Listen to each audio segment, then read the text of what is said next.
ಇಲ್ಲಿ ನೋಡಿ ಹೇಗಾಗೋಗಿದೆ. ಅಷ್ಟು ಗೌಪ್ಯತೆ ಕಾಪಾಡಬೇಕಾದಂಥ ಟ್ರಯಲ್ನ ಮಾಧ್ಯಮದಲ್ಲಿ ಎಲ್ಲರೂ ಮಾತಾಡ್ತಾ ಇದ್ದಾರೆ, ಮಾಧ್ಯಮದಲ್ಲಿ ಎಲ್ಲರೂ ನೋಡ್ತಾ ಇದ್ದಾರೆ, ಜನರಲ್ ಪಬ್ಲಿಕ್ನಲ್ಲಿ ಎಲ್ಲರೂ ನೋಡಿದ್ದಾರೆ, ಮಾತಾಡಿದ್ದಾರೆ. ಗೌಪ್ಯತೆ ಅನ್ನೋಂಥ ಪಾಯಿಂಟನ್ನೇ it's just a matter of time. ಕಾನೂನಿನ ಹಿಡಿತದಿಂದ ಯಾರೂ ತಪ್ಪಿಸ್ಕೊಳ್ಳೋಕ್ಕಾಗಲ್ಲ.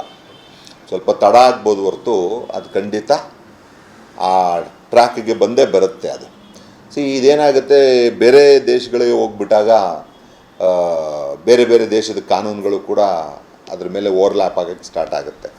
ಸೊ ಹಾಗಾಗಿ ಸ್ಟೇಟು ಸೆಂಟ್ರದ್ದು ಪವರ್ಸ್ನ ಯೂಸ್ ಮಾಡಿಕೊಂಡು ಆ ಚಾಲೆಂಜ್ ತರೋಂಥ ಸೌಕರ್ಯಗಳು ಇರುತ್ತೆ, ಸೌಲಭ್ಯಗಳು ಕೂಡ.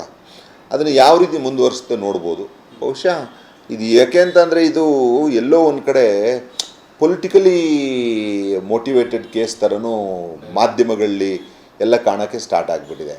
ನಾನು ಅದೇ ಹೇಳ್ತಾ ಇದ್ದೆ, ಈ ಕೇಸು ಯಾವಾಗಲೂ ಇಂಥ ಕೇಸು ಭಾಳ ಗೌಪ್ಯತೆಯಿಂದ ಟ್ರಯಲ್ನಲ್ಲಿ ನಿಮಗೆ ಗೊತ್ತಿರ್ಬೋದು, ಕೋರ್ಟ್ನಲ್ಲಿ ಟ್ರಯಲ್ ನಡೆಯುವಾಗಲೂ ಕೂಡ ಇನ್ ಕ್ಯಾಮ್ರಾ ಪ್ರೊಸೀಡಿಂಗ್ಸ್ಗಳು ನಡೆಯೋದಿದಲ್ಲ.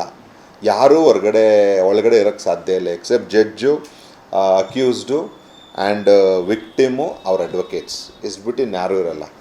ಇಲ್ಲಿ ನೋಡಿ ಹೇಗಾಗೋಗಿದೆ. ಅಷ್ಟು ಗೌಪ್ಯತೆ ಕಾಪಾಡಬೇಕಾದಂಥ ಟ್ರಯಲ್ನ ಮಾಧ್ಯಮದಲ್ಲಿ ಎಲ್ಲರೂ ಮಾತಾಡ್ತಾ ಇದ್ದಾರೆ, ಮಾಧ್ಯಮದಲ್ಲಿ ಎಲ್ಲರೂ ನೋಡ್ತಾ ಇದ್ದಾರೆ, ಜನರಲ್ ಪಬ್ಲಿಕ್ನಲ್ಲಿ ಎಲ್ಲರೂ ನೋಡಿದ್ದಾರೆ, ಮಾತಾಡಿದ್ದಾರೆ.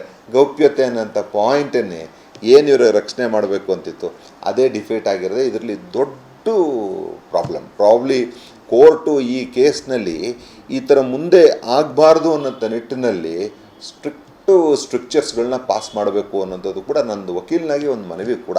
ಮುಂದೆ ನೋಡೋಣ ಹೇಗಾಗುತ್ತೆ. ಕೋರ್ಟ್ನಲ್ಲಿ ನಾವು ಅಪೀಲ್ ಮಾಡ್ತೀವಿ ಆ ಸಂದರ್ಭದಲ್ಲಿ.